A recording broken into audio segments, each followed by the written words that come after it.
La question suivante serait, comment les États-Unis ont-ils acquis Hawaï en tant que pays? Par une résolution conjointe d'annexion. C'est exactement ce que Saddam Hussein a fait. Il a proclamé que l'annexion avait eu lieu par une loi nationale. Et c'est là que j'ai réalisé qu'Hawaï est occupé.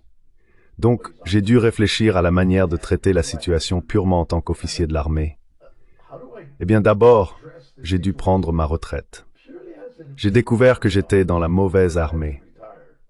À travers mon enquête et la collecte d'informations dans le cadre de ce que nous appelions dans l'armée le processus d'estimation de commandement, j'ai élaboré un plan stratégique pour aborder cette question.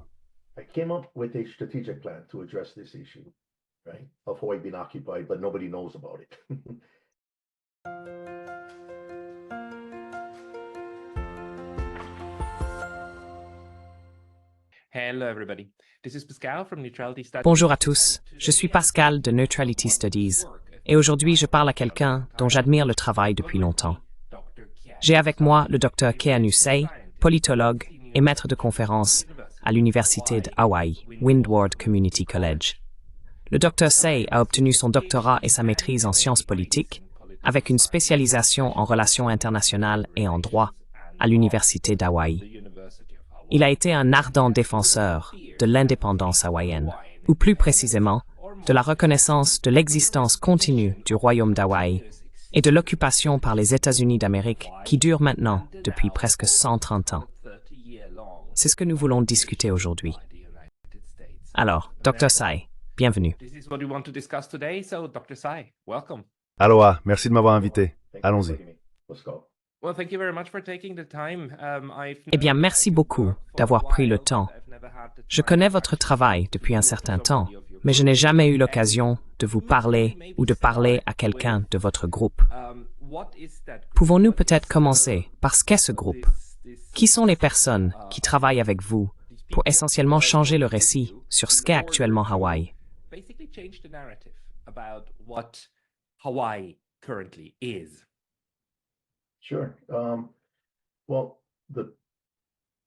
Bien sûr. Eh bien, il y a une organisation à l'Université d'Hawaï appelée la Société hawaïenne de droit et de politique, et elle publie le Journal hawaïen de droit et de politique.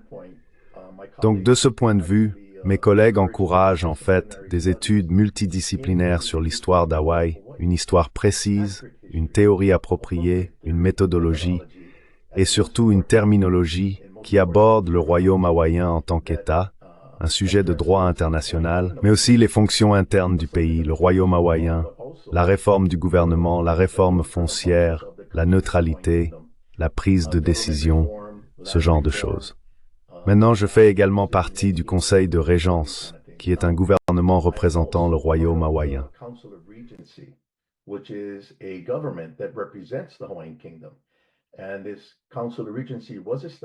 Et ce conseil de régence a été établi en 1997 sous la doctrine de la nécessité et le droit constitutionnel hawaïen. Il a été formé de manière similaire à celle dont la Belgique a établi son conseil de régence après que le roi Léopold a été capturé pendant la Seconde Guerre mondiale lorsqu'ils se sont enfuis à Londres. Un conseil de régence, selon leur constitution, prévoit que les ministres peuvent servir en l'absence d'un monarque. Dans le royaume d'Hawaï, nous avons également une disposition similaire dans notre constitution selon laquelle les 4 ministres, le ministre des Affaires étrangères, le ministre des Finances, le ministre de l'Intérieur et le procureur général pourraient servir de régence en l'absence d'un monarque.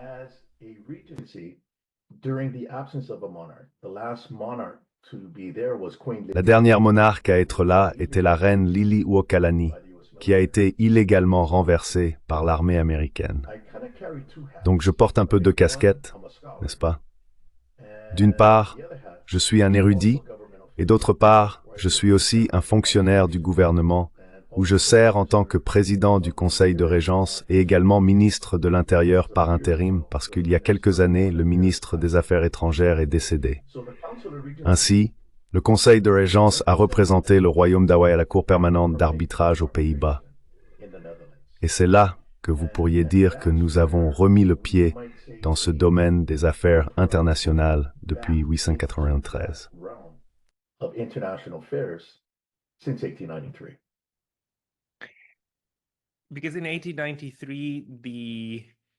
Parce qu'en 1893, il y a eu un coup d'État contre la reine et le royaume d'Hawaï a été transformé en République d'Hawaï sous la direction de M. Dole, n'est-ce pas?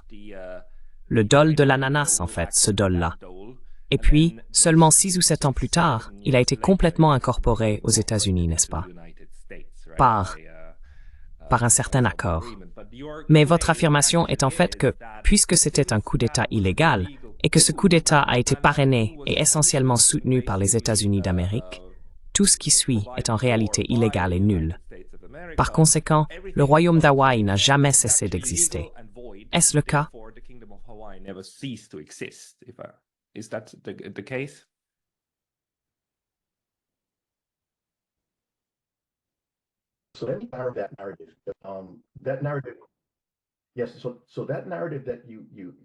Donc, ce récit que vous avez partagé est le récit commun qui circule, n'est-ce pas? Avant que nous nous impliquions dans la révision ou la correction de ce récit, ce qui s'est passé en 1893 n'était pas un coup d'État, mais plutôt un coup de main, n'est-ce pas?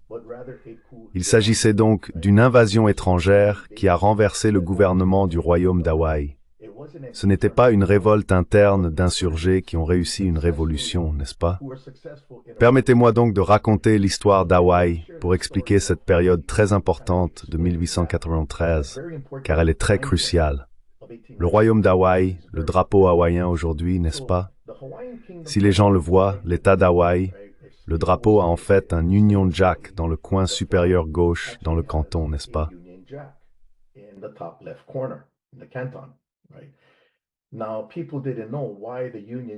Maintenant, les gens ne savaient pas pourquoi l'Union Jack était là. Eh bien, en fait, en 1794, le roi Kamehameha, roi du royaume des îles hawaïennes, a rejoint l'Empire britannique sous le règne du roi George III. Et en tant que protectorat, pas une colonie, mais en tant que protectorat, il a maintenu la gouvernance hawaïenne. Aucun gouverneur général n'a été envoyé sur l'île d'Hawaï pour représenter la Grande-Bretagne, n'est-ce pas?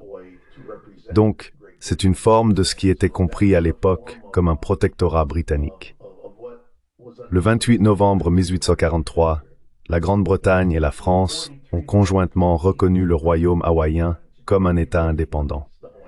Nous sommes donc passés d'un protectorat britannique à un État indépendant, égal à la Grande-Bretagne.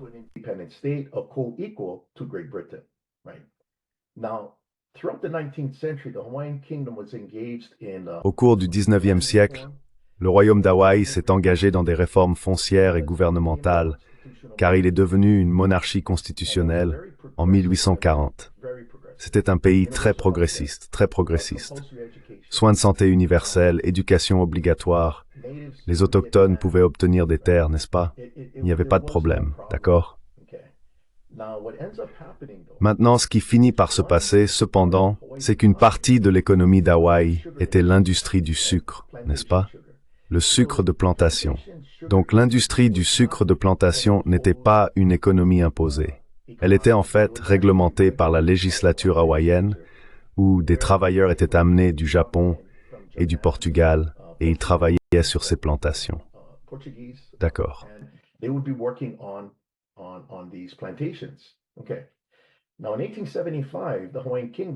En 1875, le royaume d'Hawaï a conclu un traité de réciprocité, un traité commercial avec les États-Unis, selon lequel certains produits du royaume d'Hawaï entreraient sur le marché américain en franchise de droit, et certains produits des États-Unis entreraient dans le royaume d'Hawaï en franchise de droit. Un produit particulier qui entrait sur le marché américain en franchise de droit depuis Hawaï, le royaume d'Hawaï, était le sucre. À cette époque, en 1875, lorsque le traité est entré en vigueur, la guerre civile était déjà terminée. Ainsi, pendant la reconstruction, il coûtait beaucoup plus cher de produire du sucre aux États-Unis qu'à Hawaï. Donc lorsque le sucre hawaïen entrait sur le marché américain, tout le monde achetait du sucre hawaïen, et les caisses se remplissaient grâce à ces propriétaires de plantations, n'est-ce pas?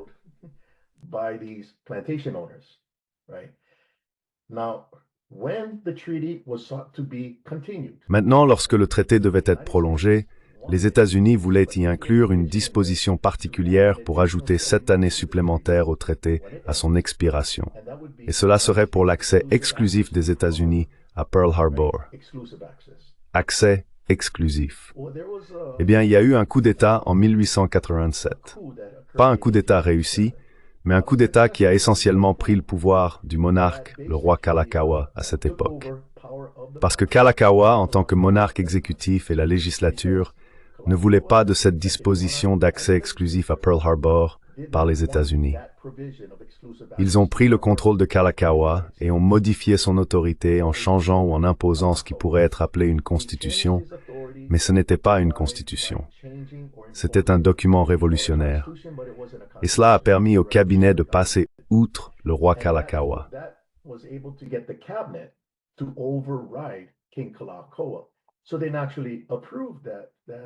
Ils ont donc naturellement approuvé ce traité supplémentaire au traité commercial en 1887, et ce traité devait durer jusqu'en 1894.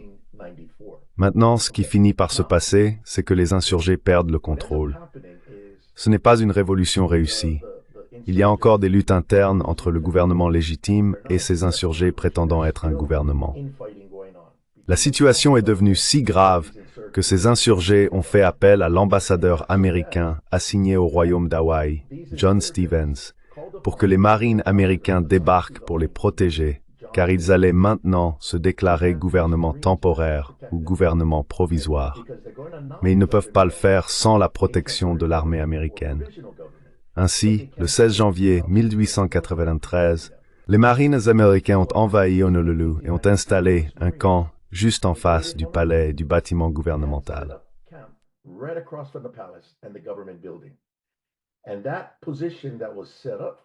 Et cette position qui a été mise en place pour eux, qui a été établie par eux, était de fournir une protection à ces insurgés lorsqu'ils se déclaraient gouvernement provisoire, n'est-ce pas, sur les marches du bâtiment gouvernemental en face du palais.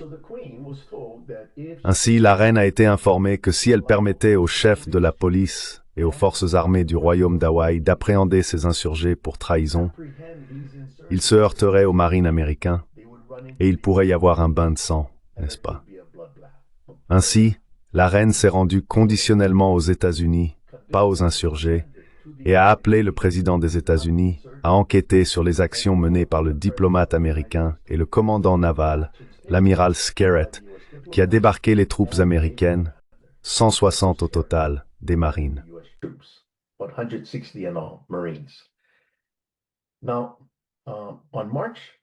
En mars, le président Cleveland est entré en fonction et a reçu la reddition de la reine, puis a immédiatement lancé une enquête présidentielle. Il a envoyé un commissaire spécial au royaume d'Hawaï pour enquêter. Ce chercheur de faits était le commissaire spécial James Blount. James Blount a commencé son enquête le 1er avril 1893 et envoyait des rapports périodiques au département d'État des États-Unis, au secrétaire d'État Walter Gresham. Dans ses rapports, il a recueilli des informations. Le 18 octobre, le secrétaire d'État Gresham a informé le président que les États-Unis avaient tort, que nous étions directement responsables du renversement du gouvernement hawaïen, que les troupes américaines étaient impliquées et que c'était par des actes de guerre, n'est-ce pas? Des termes très spécifiques, des actes de guerre.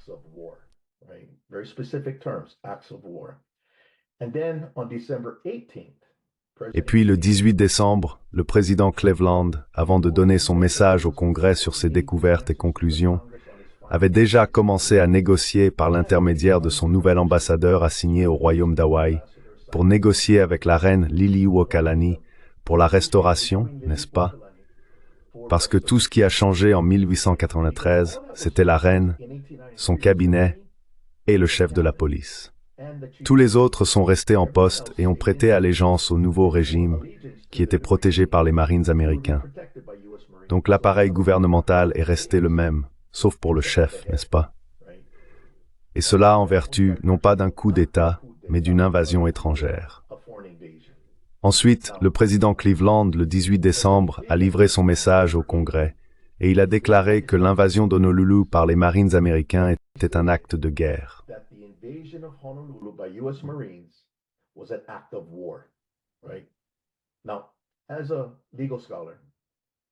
Maintenant, en tant que juriste, lorsque vous entendez le terme acte de guerre prononcé par un chef d'État, cela signifie qu'il a transformé l'état des affaires d'un état de paix en un état de guerre, où le droit international humanitaire entre en jeu. Il a également conclu et dit au Congrès que par un acte de guerre, le gouvernement d'un peuple ami et confiant avait été renversé et qu'il était en train de restaurer ce gouvernement. D'accord. Donc la reine a fini par conclure un accord avec le président Cleveland. Et la condition était que lorsqu'elle serait rétablie, elle accorderait une amnistie totale aux insurgés, parce que ces insurgés n'étaient pas seulement des sujets hawaïens. Ils comprenaient également des Britanniques, des Français et des Allemands, n'est-ce pas? Donc c'était une affaire internationale parce que si elle était rétablie, ils seraient poursuivis et jugés.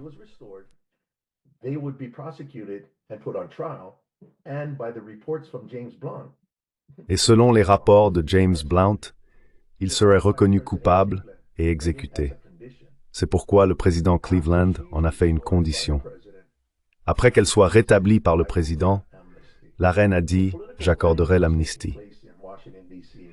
Eh bien, des querelles politiques avaient lieu à Washington, D.C., au Congrès, parce que les annexionnistes au Congrès voulaient Pearl Harbor, parce que c'est ce qu'ils voulaient depuis le début.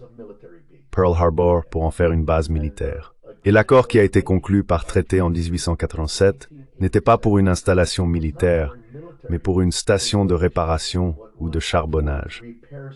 C'est tout ce que c'était. Ils ont donc réussi à empêcher le président Cleveland de rétablir la reine, ce qu'il n'a pas accompli, l'accord conclu entre la reine et lui par ce qu'on appelle un accord exécutif par échange de notes.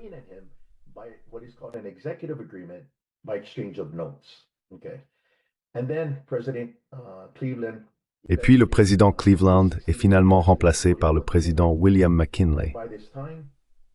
À ce moment-là, les individus se désignant comme le gouvernement provisoire, ce que j'ai aussi oublié de mentionner, le président Cleveland a également informé le Congrès que le gouvernement provisoire doit son existence à une invasion armée des États-Unis, identifiant clairement leur statut non pas comme un gouvernement. Non, il a dit qu'il n'était ni de facto ni de jure, n'est-ce pas?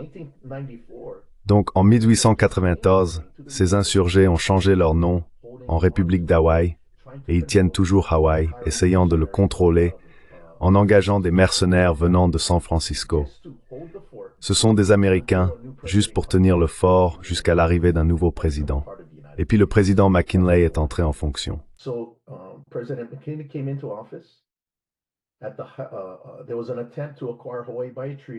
Il y a eu une tentative d'acquérir Hawaï par un traité avec la République d'Hawaï, mais en raison de l'activisme politique des dirigeants hawaïens et de la reine Liliuokalani qui se trouvait à Washington, D.C. à ce moment-là, le Sénat des États-Unis n'a pas eu assez de voix pour approuver ou ratifier cette deuxième tentative d'acquérir Hawaï par un traité. En mars 1888, le traité était mort, mais Hawaï était toujours occupé par les insurgés qui étaient les marionnettes des États-Unis. En avril, la guerre hispano-américaine a éclaté, ce qui a ravivé les efforts ou les pensées d'annexer simplement Hawaï. Ainsi, le 7 juillet 1898, le président McKinley a signé une résolution conjointe d'annexion, prétendant avoir annexé un pays étranger en adoptant une loi interne, n'est-ce pas?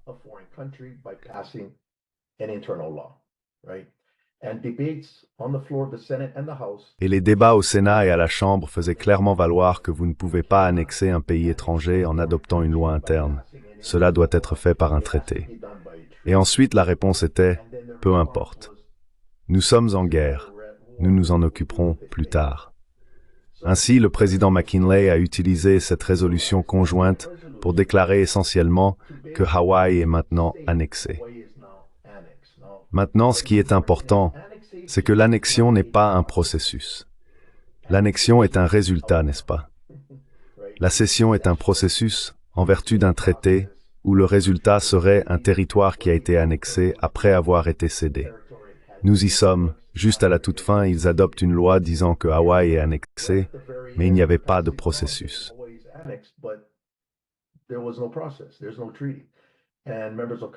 Il n'y a pas de traité.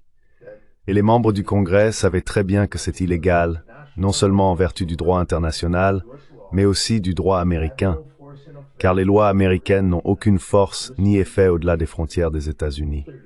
Les affaires de la Cour suprême des États-Unis le déclarent clairement.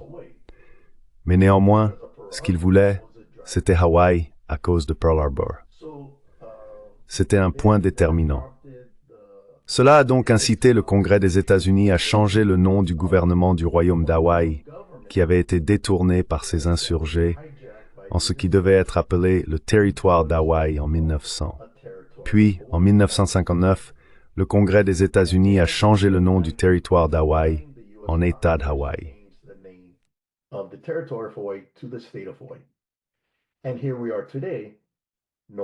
Et nous voilà aujourd'hui, sans traité, mais avec des lois internes adoptées par les États-Unis, imposées dans un pays étranger. En fait, c'est un crime de guerre. C'est une usurpation de souveraineté pendant une occupation militaire. Les États-Unis ont reconnu cela comme un crime de guerre depuis la Première Guerre mondiale, où ils ont accusé l'Autriche, la Bulgarie et l'Allemagne d'usurpation de souveraineté lorsqu'ils imposaient leurs lois sur le territoire du Royaume de Serbie. Donc quand on commence à l'examiner dans le cadre du droit international, les choses commencent à avoir du sens. Une règle particulière du droit international est qu'elle distingue entre le gouvernement de l'État et l'État lui-même, car l'État est un sujet de droit international.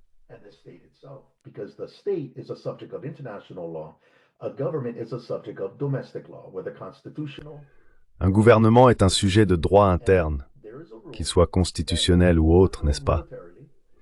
Et il y a une règle selon laquelle, lorsque vous renversez militairement le gouvernement, cela ne transfère pas la souveraineté à l'occupant. Cela permet simplement à l'occupant d'exercer temporairement le contrôle de cette souveraineté en administrant les lois de l'État occupé jusqu'à ce qu'il y ait un traité de paix qui transfère ou cède le pays au conquérant ou mette fin à l'occupation. Cela résume donc assez bien qui est maintenant exact que nous enseignons à l'Université d'Hawaï.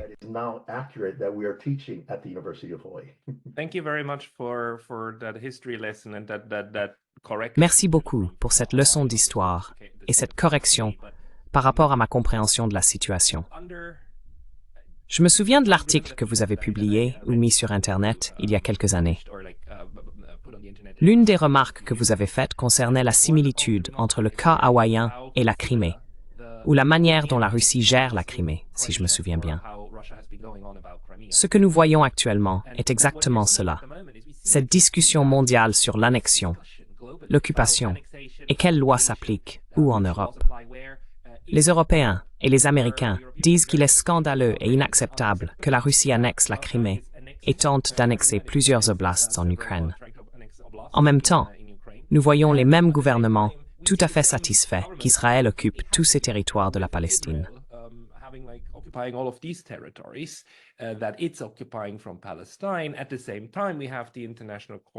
En même temps, nous avons la Cour internationale de justice qui a statué que même si Israël occupe ce territoire palestinien depuis 1967, cela ne le rend pas légal. Israël doit évacuer ce territoire. Vous-même avez porté une affaire en 1997 devant la Cour permanente d'arbitrage qui se trouve en fait dans le même bâtiment que la Cour internationale de justice, mais est une cour distincte. Vous essayez également d'utiliser le droit international, et j'ai souvent rencontré l'argument de personnes qui disent que le droit international n'a pas d'importance. C'est le pouvoir qui compte. Ce sont les gens avec les armes qui prennent réellement les décisions. Pouvez-vous réagir à cela? Quelles sont vos réflexions sur ce qui se passe et sur les pouvoirs du droit international pour rectifier ces situations?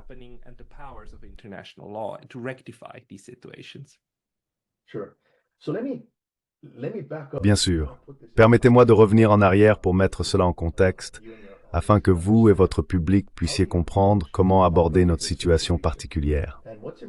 Ce qui est important à savoir, c'est qu'aucune situation dans le monde en matière de relations internationales n'est identique ou semblable. Elles sont très uniques et distinctes, très géopolitiques, avec leur propre histoire et leurs propres circonstances. C'est ainsi que j'ai développé l'approche à la lumière du manque de compréhension des gens sur ce qu'est le droit international, surtout ici dans les îles Hawaï, mais aussi le fait que le droit international énonce certains points. J'ai un passé dans l'armée américaine, j'ai pris ma retraite en tant que capitaine, j'étais officier d'artillerie de campagne.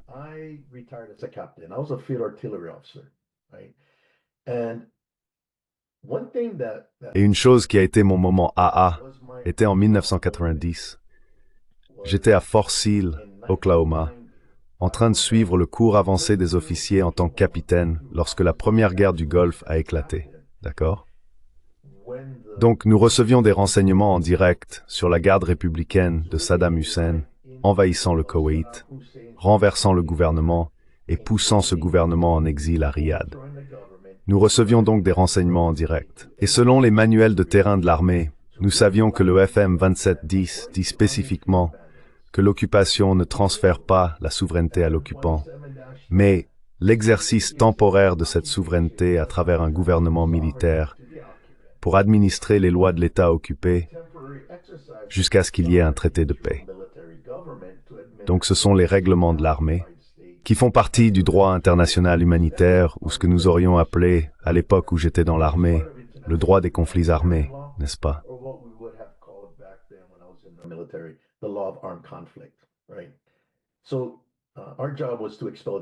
Alors, notre travail était d'expulser les Irakiens, vous savez, et je n'étais pas dans le théâtre des opérations, mais j'étais aux États-Unis continentaux recevant des renseignements en direct grâce à l'entraînement au combat, ce que nous appelons le cours avancé pour officiers.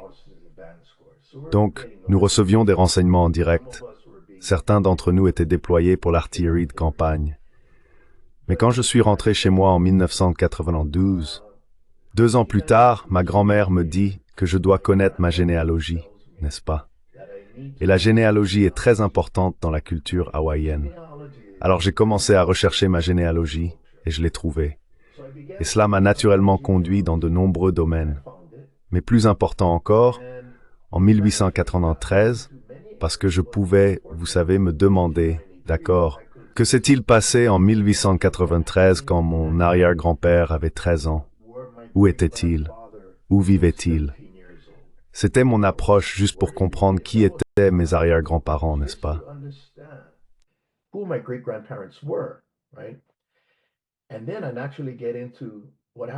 Et puis je me suis naturellement intéressé à ce qui s'est passé en 1893, et en tant qu'ancien officier, en tant qu'officier à cette époque, je voulais obtenir des informations réelles, pas lire des articles de journaux, et j'ai trouvé le rapport Blount, j'ai trouvé le message de Cleveland au Congrès, j'ai trouvé tous ces documents gouvernementaux, et j'ai rapidement commencé à réaliser, OMG, ce qui s'est passé avec le Koweït, avec Saddam Hussein, était exactement ce qui s'est passé dans le royaume d'Hawaï avec le président des États-Unis de l'époque, Benjamin Harrison, n'est-ce pas? Dont l'ambassadeur a ordonné le débarquement des troupes américaines. C'était un prédécesseur du président Cleveland. Et c'est là que j'ai réalisé que c'était le gouvernement qui avait été renversé, pas le pays. C'était mon moment d'illumination. La question suivante serait, comment les États-Unis ont-ils acquis Hawaï en tant que pays?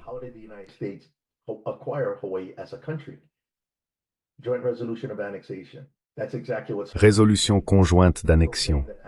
C'est exactement ce que Saddam Hussein a fait, proclamer que l'annexion a eu lieu par une loi nationale. Et c'est là que j'ai réalisé que Hawaï est occupé. Alors j'ai dû réfléchir à comment aborder la situation purement en tant qu'officier de l'armée. Eh bien d'abord, j'ai dû prendre ma retraite.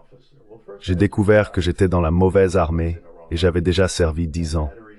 Je n'avais aucune animosité, j'aimais être dans l'armée.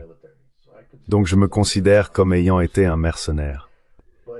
Mais ce que je devais faire, c'était utiliser ma formation militaire pour trouver comment aborder cette bataille particulière qui est la mienne, n'est-ce pas? Ce n'est pas une bataille physique. À travers mon enquête et la collecte d'informations sous ce que nous appelions dans l'armée le processus d'estimation de commandement, j'ai élaboré un plan stratégique pour aborder cette question, n'est-ce pas?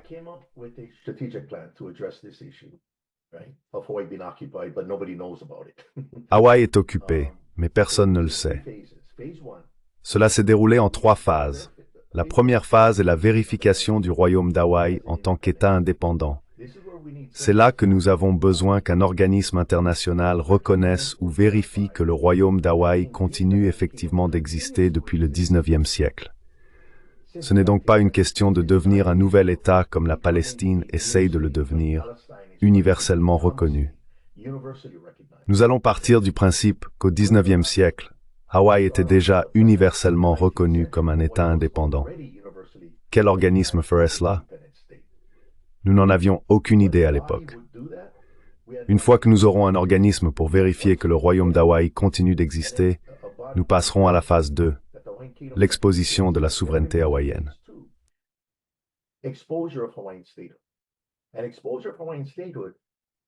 Et l'exposition de la qualité d'État d'Hawaï consisterait à exposer la qualité d'État d'Hawaï économiquement, politiquement et légalement.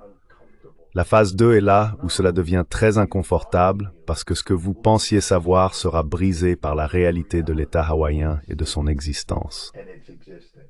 La phase 2 évoluera naturellement vers ce qu'on appellera la conformité, la période de conformité, où l'État d'Hawaï, étant en contrôle effectif du territoire hawaïen, non pas le gouvernement fédéral, mais l'État d'Hawaï, devrait se transformer en un gouvernement militaire sous le droit de l'occupation pour administrer les lois de l'État occupé, dans ce cas, le royaume d'Hawaï, jusqu'à ce qu'il y ait un traité de paix.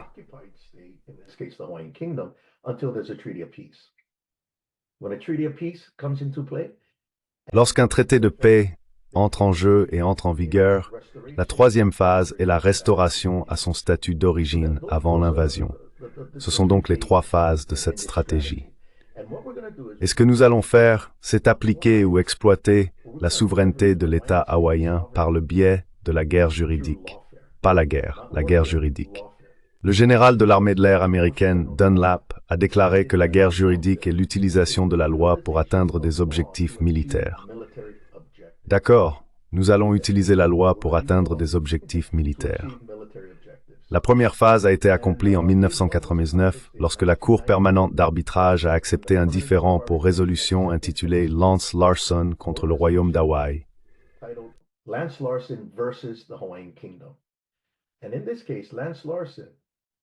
Et dans ce cas, Lance Larson, qui a été condamné par un jury à travers un procès inéquitable, parce que cela ne relevait pas de la loi du royaume d'Hawaï, mais plutôt des lois des États-Unis. Cela découle de crimes de guerre. Et avoir un procès par un tribunal qui n'a pas de juridiction, c'est une grave violation de la Convention de Genève de 1949, la 4e Convention de Genève, privant une personne protégée d'un procès équitable et régulier, n'est-ce pas? Donc, parce qu'il a été condamné et emprisonné, son avocat, en son nom, alléguait que le Conseil de Régence était responsable d'avoir permis l'imposition des lois américaines dans le royaume d'Hawaï, ce qui a conduit à l'incarcération de son client en vertu d'un procès inéquitable.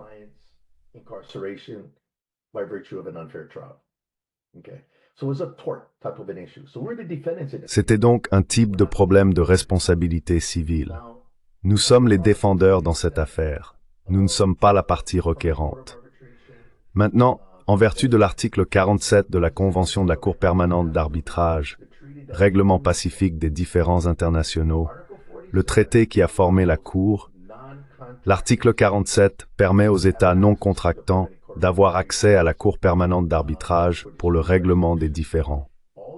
Tous ces pays qui sont devenus des États contractants, y compris les États-Unis, l'Allemagne et la Suisse, ont automatiquement accès aux installations pour le règlement des différends. Je savais donc que pour que nous puissions passer la première phase, la Cour permanente d'arbitrage devrait reconnaître l'existence continue du royaume d'Hawaï.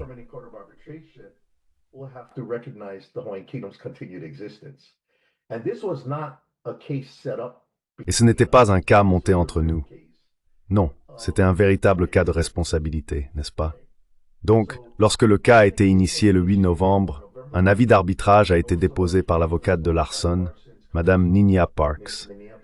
Le 8 novembre, un avis d'arbitrage a commencé. Ce que le secrétariat devait faire, c'était d'abord déterminer s'il s'agit ou non d'un différend international. Et l'une des parties doit être un État, n'est-ce pas, pour qu'il s'agisse d'un différend international. Une fois qu'il s'agit d'un État, l'étape suivante est de savoir s'il s'agit d'un État contractant ou d'un État non contractant.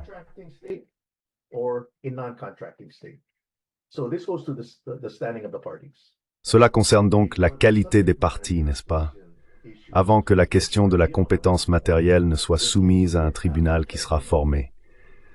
Dans ce cas, ce sera un tribunal ad hoc. J'ai donc reçu un appel du secrétaire général Van den Hout, c'est un ressortissant néerlandais, et il m'a informé et dit que le secrétariat ne peut trouver aucune preuve que le royaume d'Hawaï a cessé d'exister. D'accord. Parce que selon le droit international, il y a une présomption de continuité à moins que vous n'ayez des preuves contraires réfutables. Cela, je l'ai compris. Et puis il a déclaré qu'il reconnaît que le traité hawaïo-néerlandais n'a pas été résilié. Et puis, ce furent ses mots pour moi.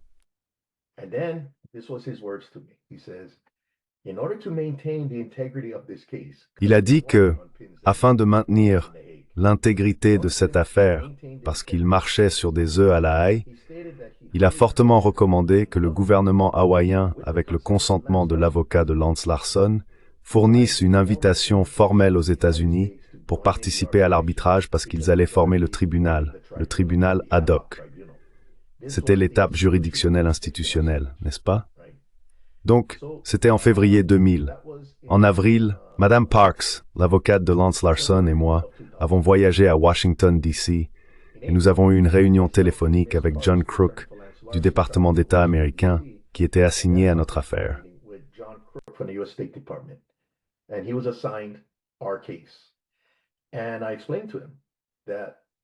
Et je lui ai expliqué que je suis avec le conseil de régence représentant le royaume d'Hawaï et que nous avons un différend à la Cour permanente d'arbitrage. La première chose qu'il a dite a été « et la Cour permanente d'arbitrage a accepté cette affaire ». J'ai souri et dit oui. En fait, il y avait un secrétaire général, Van den Hout, qui a recommandé que nous vous fournissions une invitation formelle à participer à l'arbitrage pour expliquer comment vous pouvez imposer la loi américaine sur le territoire hawaïen sans son consentement. J'ai donc essentiellement mis par écrit notre conversation et je la lui ai envoyée en indiquant que c'est ce que nous avons couvert avec l'invitation formelle. J'ai également mis en copie carbone la Cour permanente d'arbitrage.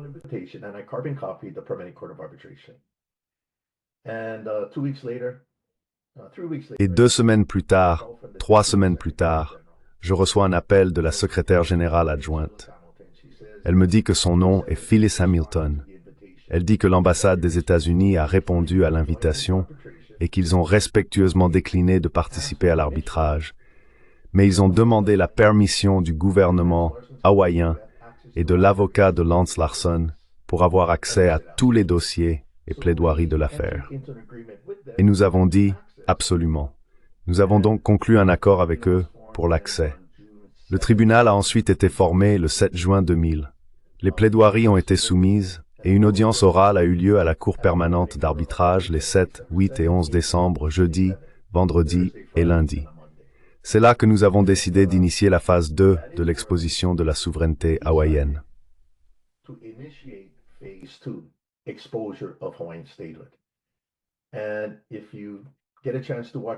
Et si vous avez l'occasion de regarder le documentaire de l'audience, vous commencez à voir notre approche pour garantir que nous établissons le dossier de l'État d'Hawaï et que nous le dévoilons. Maintenant, finalement, Lance Larson n'a pas pu maintenir une action contre le Conseil de régence parce qu'il a rencontré ce qu'on appelle la règle du tiers indispensable, où nous n'étions pas directement responsables de la violation de ses droits. Mais il alléguait que nous étions responsables de la violation de ses droits par quelqu'un d'autre, à savoir les États-Unis, le procès inéquitable et son incarcération. Donc, sans la participation des États-Unis aux procédures, Lance Larson ne pouvait pas avancer contre le Conseil de Régence. Et c'est à ce moment-là qu'une sentence arbitrale a été rendue.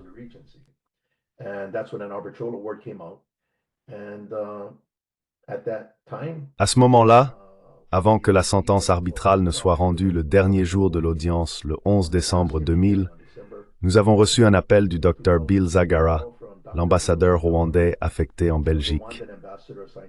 Le vendredi précédent, le 8 décembre, il y avait une audience sur le Congo contre la Belgique. Cela concernait un mandat d'arrêt pour le ministre des Affaires étrangères congolais pour génocide. La Belgique essayait de faire valoir qu'il y avait une exception dans ses lois concernant le mandat d'arrêt, qui est uniquement limité à leur territoire. Ils soutenaient que l'exception concernait les violations des droits de l'homme et le génocide. Nous étions donc effectivement à l'audience. Les arbitres dans notre affaire étaient très connus. Le professeur James Crawford était l'arbitre président et le professeur Christopher Greenwood de la London School of Economics and Political Science, un spécialiste du droit de l'occupation.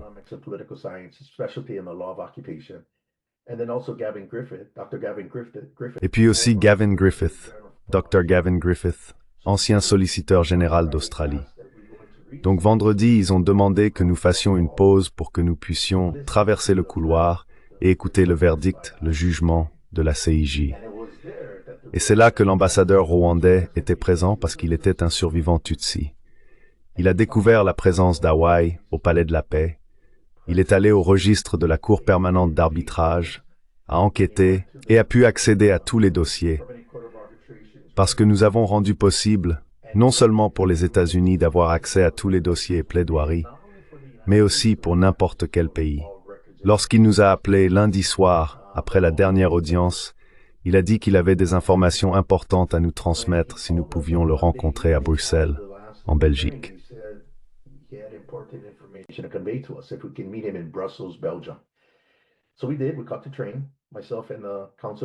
Alors nous l'avons fait. Nous avons pris le train, moi-même et l'agence consulaire. Nous faisions partie de l'équipe juridique. Et là, nous avons eu cette réunion privée avec le Dr Bill Zagara dans un café qui était fermé uniquement pour nous, n'est-ce pas? Et il dit que son gouvernement à Kigali a examiné tous les plaidoyers et les dossiers, et il est clair que Hawaï est occupé et que cela ne peut pas être toléré. Le Rwanda, avec le consentement de la régence consulaire, est prêt à faire rapport à l'Assemblée générale des Nations unies pour nous inscrire à l'ordre du jour concernant l'occupation d'Hawaï. J'ai demandé à être excusé pour moi-même et mon équipe juridique pour parler, car c'était une décision très importante que nous devions prendre. Nous passons d'une montagne à une autre, mais nos gens chez nous n'ont aucune idée de ce qui se passe, n'est-ce pas?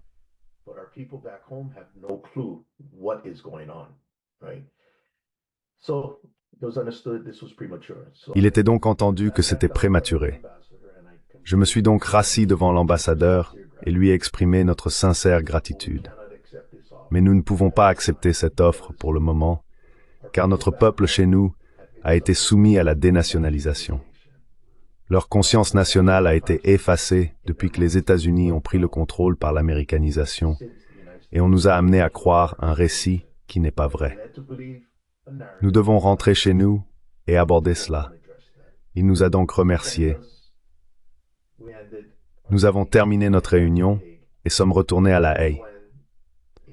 Lors d'une réunion que nous avons eue aux Pays-Bas, il a été décidé que, puisque j'avais déjà un diplôme de licence de l'Université d'Hawaï, je retournerai à l'université, entrerai dans le programme de 3e cycle en sciences politiques, obtiendrai mon master et mon doctorat en me spécialisant en relations internationales et en droit, et commencerai à révéler l'existence du royaume hawaïen tel qu'il est censé être selon le droit international.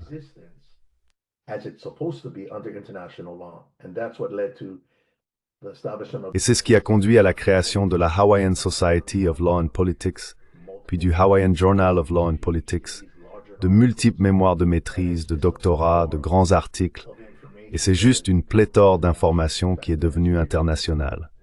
En fait, Dennis Rich, un collègue commun, a fait un reportage à ce sujet sur le Conseil de Régence et le gouvernement intérimaire abordant les questions au niveau international. Donc, C'est là où nous en sommes maintenant. Ce qui nous a amenés là où nous sommes maintenant, c'est qu'en 2019, grâce à l'exposition, en plaidant des affaires devant le tribunal, en montrant des preuves, le royaume existe toujours et les tribunaux de l'État d'Hawaï n'existent pas.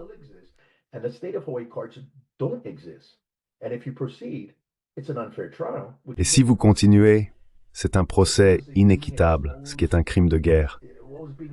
Cela a été exposé alors que des crimes de guerre étaient commis en toute impunité. Et que les victimes réalisent ou non qu'elles sont victimes, eh bien elles sont victimes, n'est-ce pas?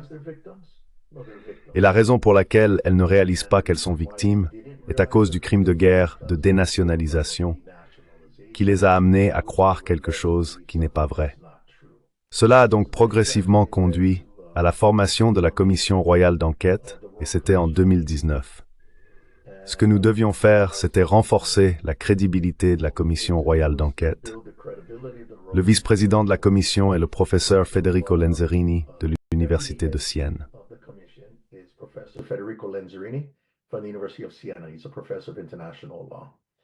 Il est professeur de droit international. Et nous devions faire appel à des avis juridiques. Ainsi, le professeur Matthew Craven de l'Université de Londres a rédigé un avis juridique sur la continuité du royaume d'Hawaï en tant qu'État en vertu du droit international. En gros, le droit international coutumier dit que le royaume existe et l'avis juridique est capable de l'expliquer. C'est également considéré comme une source de droit international. L'écrit aux chercheurs et d'universitaires. Cela n'a pas été réfuté et c'était en 2001. Le professeur Federico Lenzerini a également rédigé un avis juridique sur les violations des droits de l'homme dans le royaume d'Hawaï pendant l'occupation.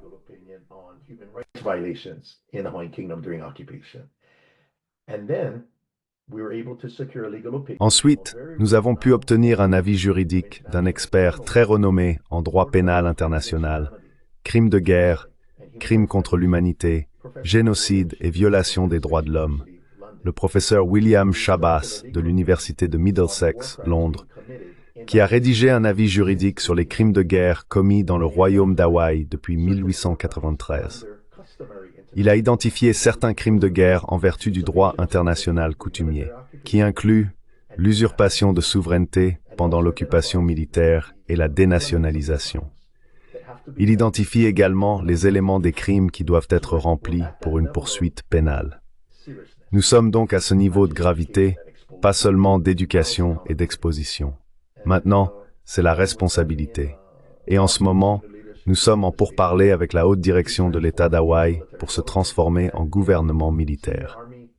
Et si les hauts responsables de la garde nationale de l'armée ne font pas ce qu'ils sont censés faire, ils sont écartés.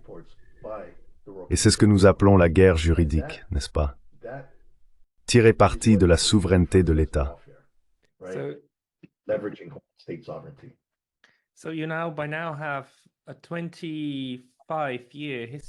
Vous avez donc maintenant une histoire de 25 ans d'engagement dans des procédures légales pour rectifier une injustice faite à votre pays il y a 130 ans. Mais l'un des principaux obstacles reste la perception publique, la dénationalisation de la population hawaïenne. S'il y avait un référendum public demain sur la question de savoir si Hawaï devrait rester une partie des États-Unis ou non, je suppose que vous auriez extrêmement de mal à convaincre une majorité de citoyens hawaïens de voter pour le royaume plutôt que pour l'État. Quel est votre plan à ce sujet? Quel est votre plan concernant la perception publique? Parce que l'indépendance hawaïenne, ou l'État d'Hawaï, le royaume d'Hawaï, n'est pas quelque chose qui, à mon avis, est jamais venu d'un autre côté que du vôtre. Comment travaillez-vous là-dessus?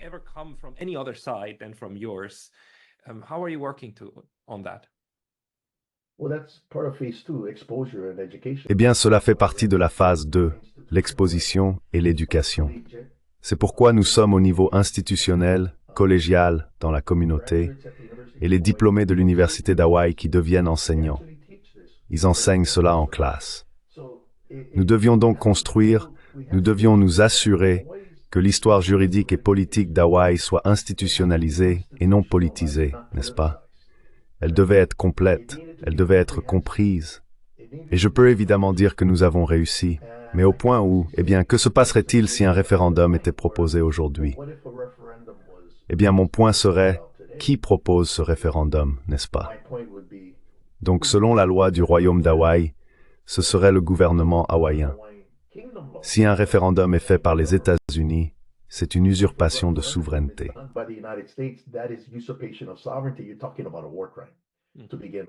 Vous parlez d'un crime de guerre, pour commencer. Et ensuite, vous profitez également du fait qu'ils ont déjà été dénationalisés et qu'ils n'ont pas de conscience nationale à cause de ce qui a été fait plus tôt lorsque le pays a été pris. Donc la question entre le Royaume d'Hawaï et les États-Unis est une question entre deux États.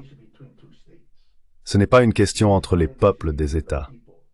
Non, ce sont deux États. Et les États, en vertu du droit international, sont représentés par leur gouvernement, qu'ils soient occupés ou non. Et le cas fondamental qui est important ici, à garder à l'esprit, qui touche au cœur de la souveraineté de l'État, est le cas fondamental du Lotus, l'affaire Lotus, le SS Lotus.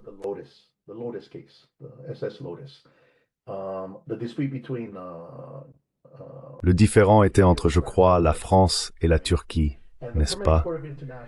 Et la Cour permanente de justice internationale a déclaré dans sa décision: la première et principale restriction imposée par le droit international à un État est qu'en l'absence d'une règle permissive contraire, il ne peut exercer son pouvoir sous quelque forme que ce soit sur le territoire d'un autre État. En ce sens, la juridiction est certainement territoriale. Elle ne peut être exercée par un État en dehors de son territoire que par le biais d'une règle permissive dérivée de la coutume internationale ou d'un traité. Alors, un référendum, par quelle autorité? Est-ce que ce sont les États-Unis qui le proposent? Et pour que les gens votent et disent « Oh, nous voulons rester une partie des États-Unis ».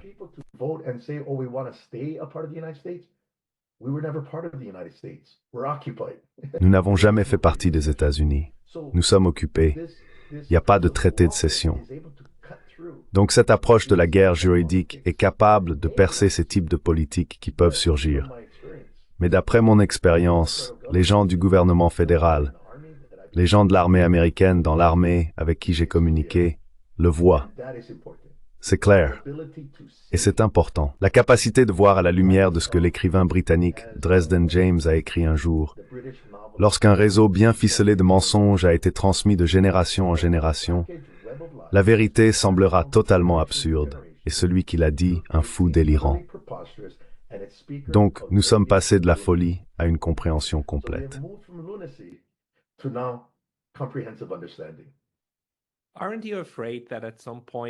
N'avez-vous pas peur qu'à un moment donné, surtout si vous devenez plus populaire dans l'opinion publique, vous puissiez être accusé de trahison ou de sécessionnisme?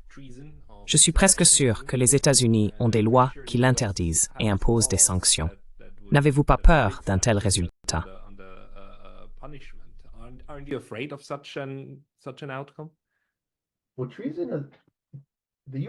Eh bien, la loi sur la trahison des États-Unis est une loi américaine limitée au territoire américain.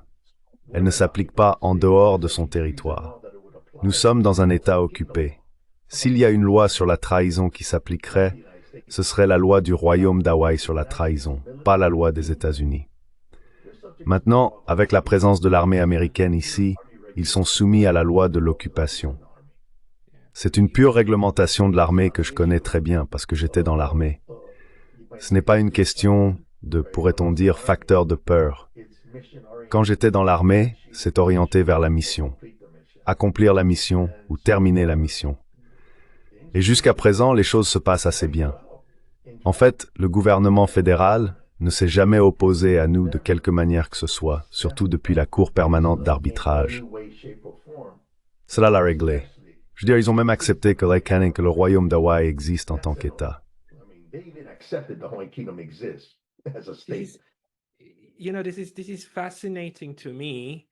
Vous savez, c'est fascinant pour moi, parce que je m'attendrais à ce que l'inverse se produise. Et laissez-moi vous expliquer pourquoi. Parce que ce que nous voyons dans d'autres domaines de la politique de grande puissance et du côté américain de la guerre juridique, c'est que les États-Unis sont actuellement dans une phase de développement où ils essaient d'étendre leur souveraineté à d'autres juridictions.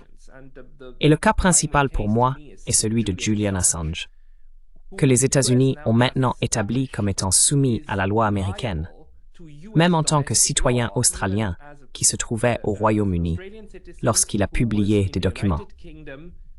Mais la revendication de l'accusation aux États-Unis et l'accord de plaidoyer qui a eu lieu à la fin, qu'Assange a signé, établit qu'il était en infraction avec la loi américaine et est soumis à la loi américaine.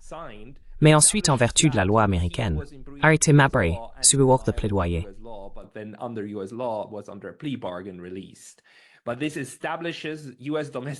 Mais cela établit que la loi nationale américaine s'applique aux ressortissants étrangers à l'étranger.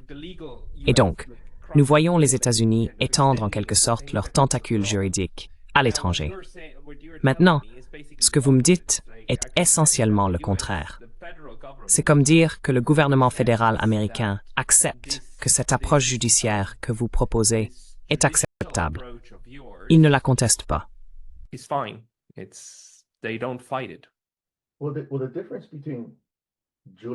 Eh bien, la différence entre Julian Assange et notre situation est qu'il est accusé d'avoir violé la loi américaine, ce qui a conduit à une inculpation aux États-Unis. Et la seule façon pour les États-Unis de l'obtenir est par l'extradition, qui relève toujours du droit international. Maintenant, que le gouvernement de l'autre côté refuse ou non, c'est une question concernant le traité d'extradition. Dans notre cas, nous ne violons aucune loi américaine qui est aux États-Unis. Nous sommes dans un territoire occupé appelé le Royaume d'Hawaï. Il est donc important que notre statut d'État, que nous avons toujours maintenu en vertu du droit international coutumier, soit ce qui fixe la norme sur la manière dont vous pouvez vous rapporter les uns aux autres, même en tant que territoire occupé, n'est-ce pas?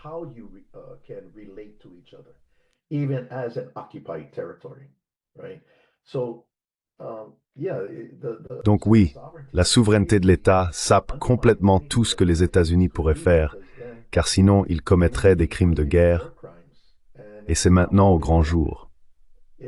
En tout cas, ils auraient dû arrêter les procédures à La Haye pour dire que l'État d'Hawaï existe, non pas le royaume hawaïen en tant qu'État, mais l'État d'Hawaï. Ils ne pouvaient pas parce que la création de l'État d'Hawaï est en vertu d'une loi américaine adoptée par le Congrès en 1959. Il n'y a pas de traité, n'est-ce pas? Et en tout cas, cela faisait partie du différend concernant l'imposition illégale de la loi américaine.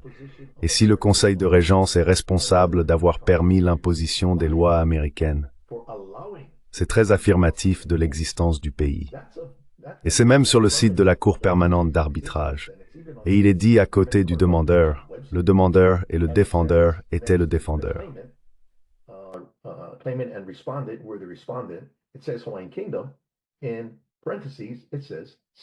Cela dit, Royaume d'Hawaï, et entre parenthèses il est indiqué État, tout comme l'État des Philippines dans l'affaire de la mer de Chine méridionale, n'est-ce pas?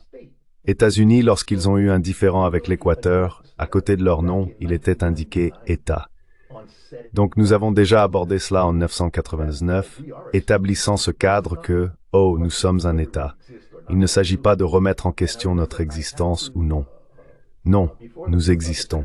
Et je me souviens que j'ai dû, avant que le secrétariat puisse confirmer le Royaume d'Hawaï en tant qu'État, à des fins juridictionnelles, elle m'a appelé et demandait des informations supplémentaires concernant l'histoire juridique d'Hawaï. Alors je lui ai fourni les informations demandées. Et je l'ai rencontrée lorsque nous étions là pour les audiences orales, et elle a admis, « Waouh, vous, cela doit être si important et monumental que vous soyez de retour dans cette arène internationale. »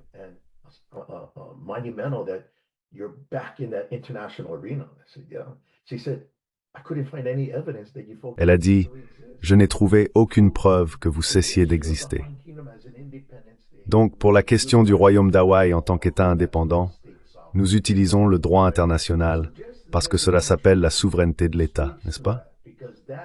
Tout comme chaque pays en parle, car c'est la pierre angulaire du droit international, la souveraineté de l'État, nous sommes directement dedans. Et cela coupe à travers les faux récits ou les mensonges qui continuent. Mais en ce qui concerne les responsables gouvernementaux, eh bien, ils le voient clairement. Et tout le monde ne sait tout simplement pas quoi faire. Eh bien, c'est pourquoi c'est nous, le Conseil de Régence, nous savons quoi faire. En fait, nous avons élaboré un plan opérationnel sur la manière exacte de passer de l'État d'Hawaï à un gouvernement militaire avec des tâches essentielles et implicites.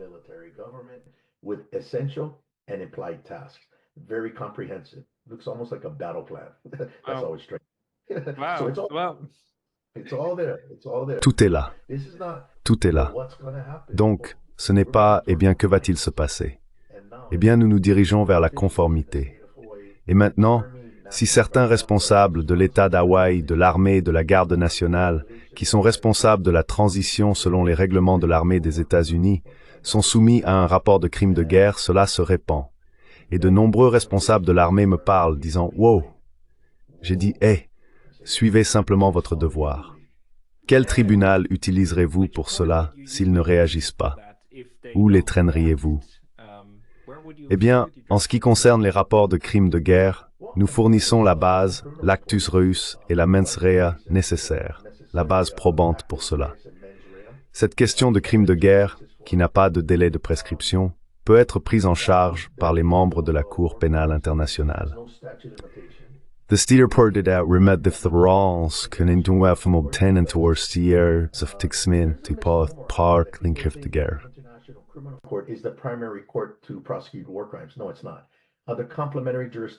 Non, ce n'est pas le cas.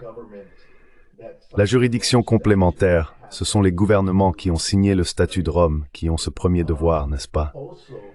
De plus, que vous soyez un État contractant au statut de Rome ou non, comme le royaume d'Hawaï, nous ne sommes pas un État contractant.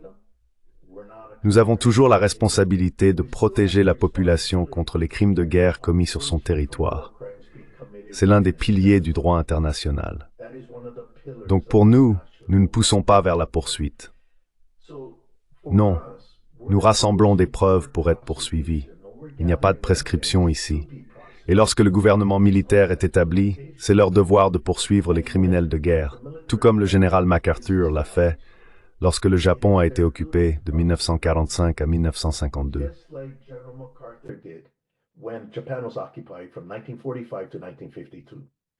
Dans notre cas, cela se produira soit par le gouvernement militaire qui sera établi, soit lorsque l'occupation prendra fin, le gouvernement du royaume d'Hawaï. Mais une chose dont les gens doivent être conscients, et je le signale à l'attention de nombreuses personnes ici à Hawaï, c'est qu'en 2022, l'Allemagne a poursuivi et condamné un criminel de guerre nazi, une femme de 97 ans. Donc parce qu'il n'y a pas de prescription, les gens doivent être prudents. Ne vivez pas dans le domaine du pouvoir en pensant que cela va se terminer assez bientôt. La loi sera toujours là et vous allez être poursuivis. Je vais m'assurer que vous soyez poursuivis parce que nous devons faire respecter la loi de l'occupation. 131 ans, Pascal, c'est trop long.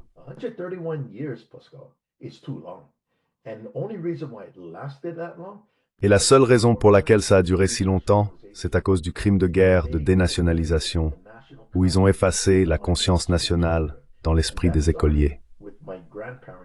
Cela a commencé avec la génération de mes grands-parents. Quand c'est arrivé à mon père et ma mère, ils ne savaient rien. C'était déjà institutionnalisé, loin des yeux, loin du cœur. En fait, je suis allé dans une école militaire après avoir obtenu mon diplôme pour devenir officier dans l'armée américaine. Ce n'est qu'en regardant en arrière notre histoire que j'ai commencé, sans le savoir, à restaurer ma conscience nationale à partir de documents que je n'avais pas auparavant. J'aime dire que c'est comme le film The Matrix, n'est-ce pas?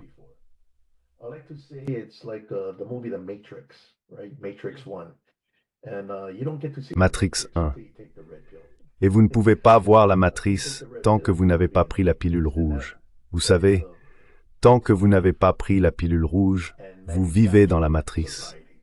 Et c'est une société fictive et fabriquée, n'est-ce pas? Nous traitons avec la réalité. Et il est important que ce soit basé sur des règles, historiquement précis, que l'approche soit complète et réalisable, et que tout s'intègre dans le droit international. Nous avons donc beaucoup de chances de pouvoir faire cela par le biais de la guerre juridique, car nous ne sommes pas engagés dans la guerre comme c'était le cas en 1893 avec les Marines américains, où des effusions de sang auraient pu avoir lieu. Cela a changé maintenant. Donc maintenant, c'est un nouvel environnement et nous traitons simplement avec des gens qui ne savent pas.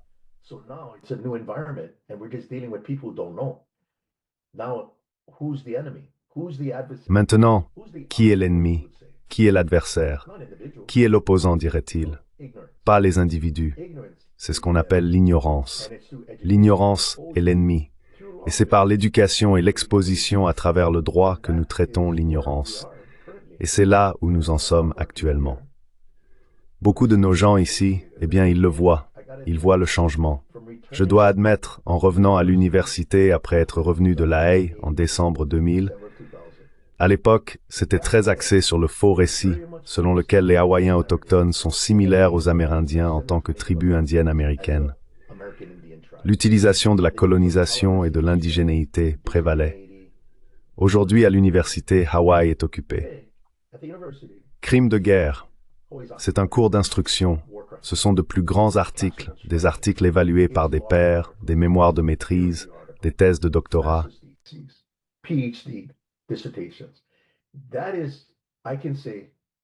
C'est-à-dire, je peux dire que nous avons réussi à mettre en œuvre cette partie de la phase 2, l'exposition. Nous passons maintenant à la conformité, et c'est là que les choses sérieuses commencent. Et ce que j'encourage les gens à faire, c'est de ne pas se mettre entre le marteau et l'enclume, car ça va tomber. Mais nous allons faire de notre mieux pour vous amener à prendre la bonne décision. Sinon, vous allez être tenu responsable, surtout en tant qu'officier de l'armée, car je sais ce qu'on attend des officiers de l'armée. Et il y a une règle, une doctrine légale, appelée la responsabilité de commandement pour les crimes de guerre. Ainsi, la responsabilité de commandement selon les règlements de l'armée remonte à la poursuite du général Yamashita, qui n'a pas arrêté les crimes de guerre commis par les soldats japonais contre les civils et les prisonniers de guerre américains.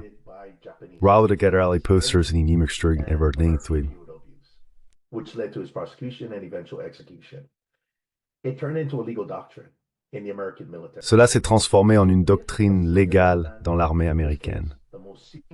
Ainsi, si un commandant supérieur, dans ce cas l'officier de l'armée le plus haut gradé dans un territoire occupé, qui serait l'officier le plus haut gradé de la garde nationale de l'armée de l'État d'Hawaï, est conscient que des crimes de guerre sont commis et ne les arrête pas, alors il serait lui-même un criminel de guerre et traduit en cour martiale pour manquement au devoir et non-respect d'un règlement. Le crime de guerre qu'il aurait commis serait un crime de guerre par omission. Et nous avons déjà rédigé ces rapports sur des hauts responsables de l'armée à Hawaï qui ont manqué à leur devoir, manquement au devoir et n'ont pas respecté un règlement.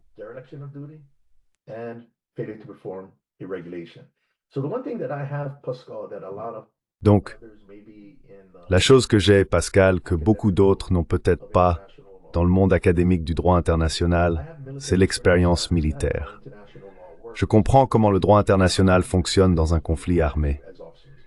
Nous devions le faire en tant qu'officiers parce que nous pouvions être tenus responsables. Lorsque j'ai obtenu mon doctorat en sciences politiques avec une spécialisation en relations internationales, cela n'a fait qu'affiner mes compétences en tant qu'ancien officier de l'armée. Je suis toujours, comme nous l'appelons, un red leg, un officier d'artillerie de campagne. Mais mes études, mes recherches ont affiné ces questions. Et c'est ce qui est important. Cela doit être présenté de manière à ne pas diviser les gens, mais à expliquer les situations avec des prescriptions correctives, tout en restant basé sur le droit. Et c'est tellement important.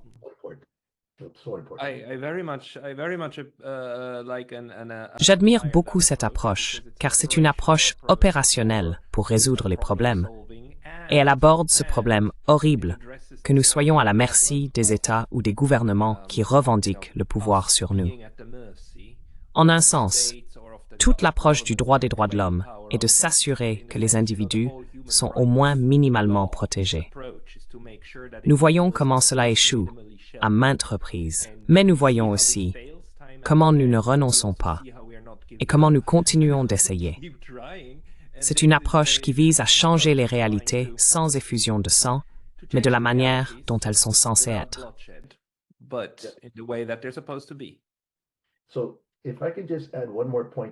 Donc, si je peux juste ajouter un point de plus qui rend notre situation aujourd'hui unique et différente de 1893, d'accord? En 1893, vous aviez des marines américains qui étaient étrangers. C'était une armée étrangère qui a envahi mon pays à l'époque, n'est-ce pas? Mon arrière-grand-père avait 13 ans quand cela s'est produit, d'accord? Et les insurgés qu'ils ont mis en place étaient leurs marionnettes, n'est-ce pas? Ce serait quelque chose comme une incursion russe à la frontière orientale de l'Ukraine en soutenant des gouvernements à sa solde. Ce sont des marionnettes, n'est-ce pas? Avant que l'invasion ne se produise, n'est-ce pas? Donc à Hawaï, c'était un régime fantoche. Et ce n'était pas bon de vivre à cette époque, n'est-ce pas? Ils avaient le pouvoir. La différence, cependant, est que par la dénationalisation qui a été mise en œuvre comme une politique formelle en 1906, par des responsables américains parmi les écoliers pour leur faire parler anglais et ne connaître que l'histoire américaine. Cela a essentiellement transformé la population ici en n'ayant aucune conscience nationale, mais pourtant, ils en sont directement issus.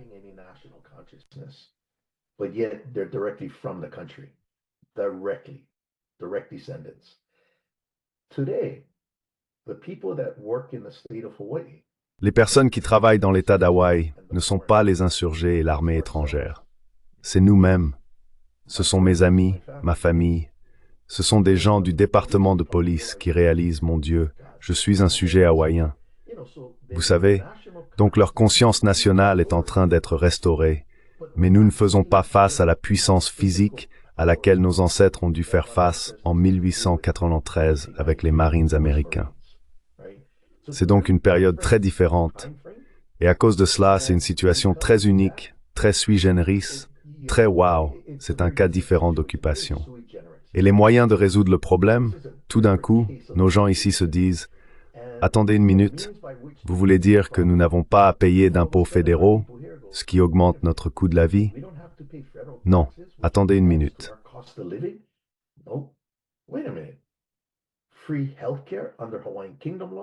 Des soins de santé gratuits selon la loi du Royaume d'Hawaï. Attendez une minute. C'est donc cet intérêt personnel qui pousse beaucoup d'entre eux à apprendre. Mais cela commence par l'exposition et l'éducation pour commencer. Et à partir de là, les conversations changent. Mais ensuite, je ne suis pas seulement l'académique et le présentateur communautaire ou celui qui présente aux gens dans la communauté. Je fais aussi partie du gouvernement hawaïen. Et notre travail est de protéger la population des crimes de guerre. Et c'est une marche prudente, n'est-ce pas, que je dois afficher pour moi-même. Et je dois m'assurer que je ne suis pas biaisé. Les rapports sont clairs, n'est-ce pas? C'est basé sur des preuves. Et c'est tout. Donc en attendant, je peux dire, voici un rapport de salle de travail. Votre prédécesseur a choisi cette voie. Quelle voie choisissez-vous? Et puis nous disons simplement, oh Jada, entrez. Considérez-vous cela comme faisant partie de la décolonisation d'Hawaï? Ou serait-ce une mauvaise façon de le présenter? C'est de la désoccupation, pas de la décolonisation. Parce que la colonisation en tant que théorie juridique est l'extension des lois d'un État sur un territoire non étatique.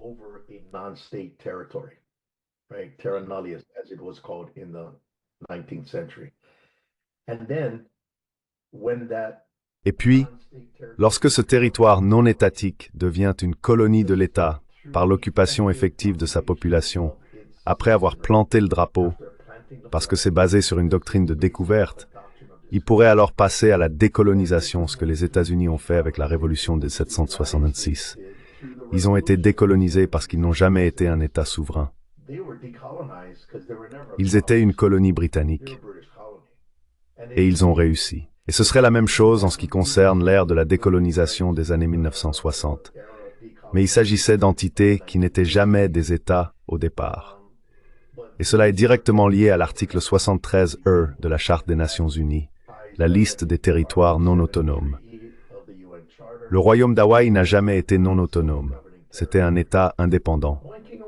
Et nous avions des traités avec la Grande-Bretagne, la France, l'Allemagne, les États-Unis, le Japon, la Suisse, l'Irlande.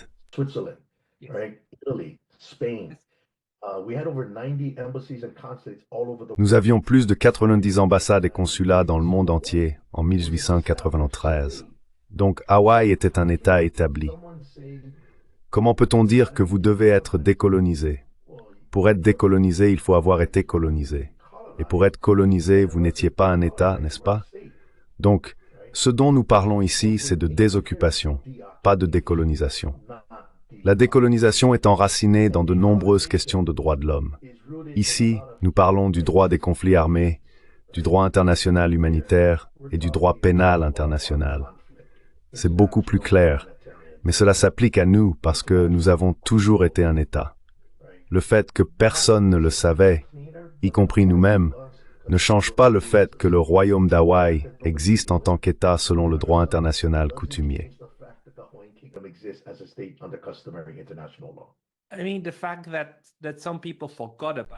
Je veux dire, le fait que certaines personnes l'aient oublié ne signifie pas qu'il n'existait pas. Et vous savez, c'est fascinant parce que dans mes propres études, une des choses qui m'a énormément surpris, c'est quand je regarde des documents des années 1860, 1870, 80 et 90. Le royaume d'Hawaï était toujours là. Il y avait des représentants du royaume d'Hawaï au Japon. La Suisse avait des relations commerciales avec le royaume d'Hawaï. J'ai les documents des archives suisses qui montrent clairement le commerce avec Hawaï.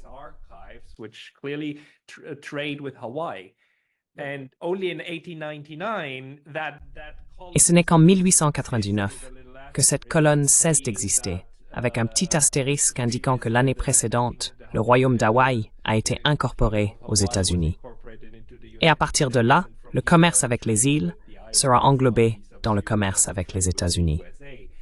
Donc, en un sens, vous faisiez partie d'une approche beaucoup plus ancienne du royaume d'Hawaï, qui comprenait que l'utilisation du droit international, même dans les années 1840, 50 et 60, était la voie à suivre. Et cette volonté d'être effectivement reconnue au 19e siècle par le royaume d'Hawaï était énorme. Elle était très forte. Et donc c'est une continuation de 2 ans d'utilisation du droit.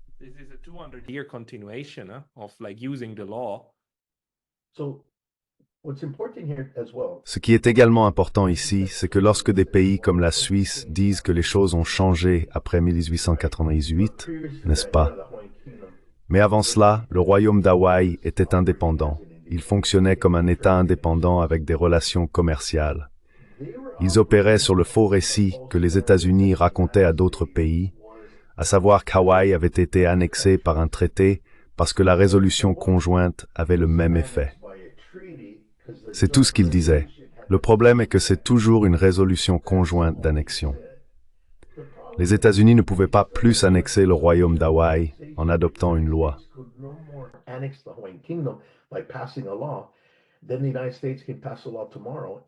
Alors, les États-Unis peuvent adopter une loi demain pour annexer la Suisse, n'est-ce pas?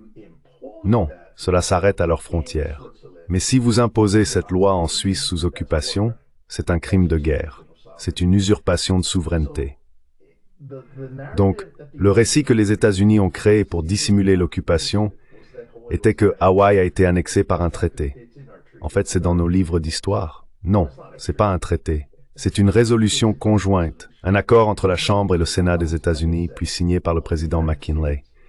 Cela n'a aucun effet au-delà des frontières des États-Unis. En fait, en 1898, voici une chose importante.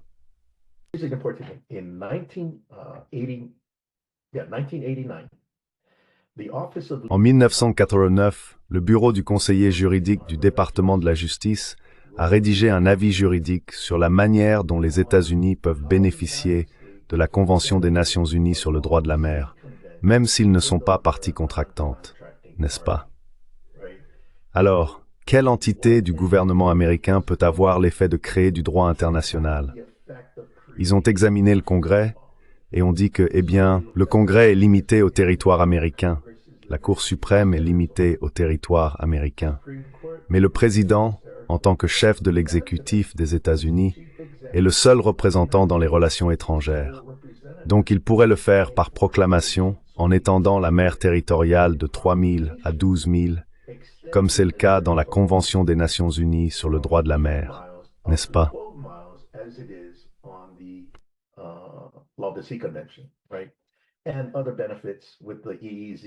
Et d'autres avantages avec la ZEE et ainsi de suite, n'est-ce pas? Zone économique exclusive. Mais dans le cadre du récit, ou de l'avis juridique très exhaustif, ils ont examiné si le Congrès avait exercé ou non la souveraineté au-delà de la mer territoriale. Et ils ont évoqué Hawaï comme exemple, la résolution conjointe d'annexion. Et ils affirmaient que même des congressistes et des sénateurs disaient que vous ne pouvez faire cela que par un traité. Cela n'a aucun effet au-delà des frontières des États-Unis. Et le ministère de la Justice des États-Unis a conclu qu'il est donc peu clair quel pouvoir constitutionnel le Congrès a exercé lorsqu'il a acquis Hawaï par une résolution conjointe. Eh bien, évidemment, ce n'est pas une preuve réfutable à la présomption de continuité, n'est-ce pas?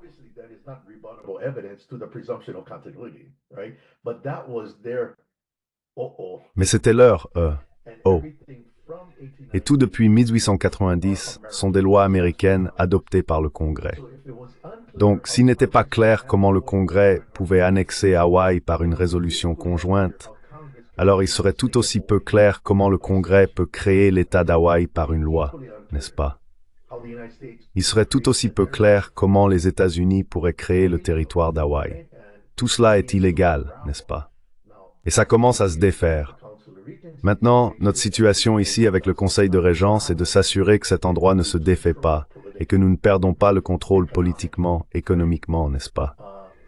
Je ne suis pas ici pour prouver un point, vous savez, et ensuite tout détruire. Non, les choses doivent être faites méthodiquement, n'est-ce pas? Donc l'approche méthodique est d'abord la conscience nationale.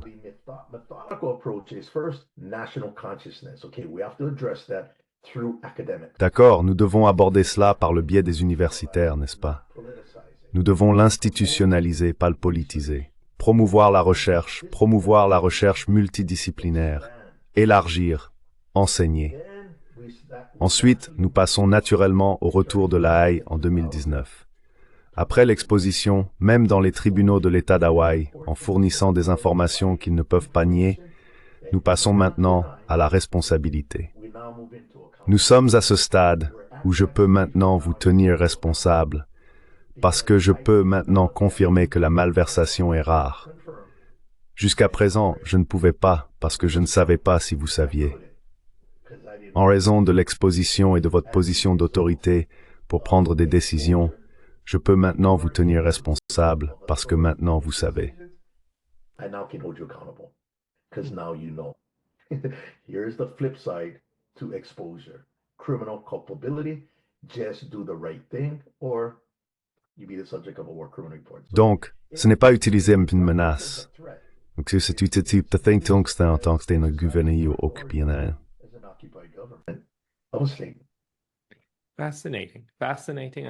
Fascinante, fascinante. Et je vous félicite pour votre approche pacifique, visant à rectifier un tort survenu il y a 130 ans, 131. Dr. Kearney, si les gens veulent en savoir plus sur vous ou mieux comprendre le cas, où devraient-ils aller? Où peuvent-ils vous suivre ou lire vos écrits?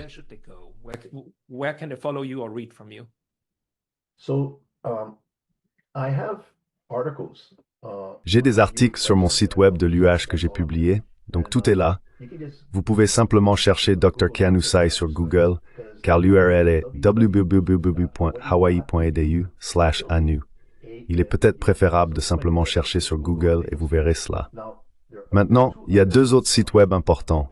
L'un est le gouvernement du Royaume d'Hawaï et c'est à hawaiikingdom.org. Cela fournit ce que sont les lois, essentiellement juste des choses gouvernementales, n'est-ce pas? Mais un site web que nous avons mis en place est un blog, et ce blog a des informations en temps réel au fur et à mesure qu'elles se développent.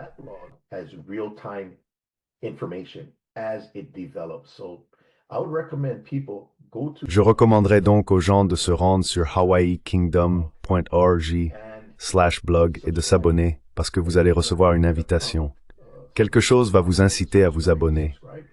De cette façon, lorsque de nouveaux articles sont publiés, vous êtes informé. Ainsi, vous n'avez pas besoin de vérifier constamment. Mais c'est à jour. Et il y a un moteur de recherche là-bas. Beaucoup de bonnes informations. Et oui, j'ai entendu dire que beaucoup de gens apprécient vraiment le blog parce qu'il est très accessible. Il vend rien, n'est-ce pas? Il dit juste que c'est ce qui s'est passé. Je sais.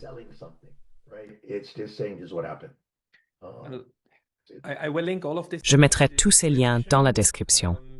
Mesdames et messieurs, s'il vous plaît, consultez-les. Et Dr. Keanusay, merci beaucoup pour votre temps aujourd'hui. Merci Pascal, je l'apprécie.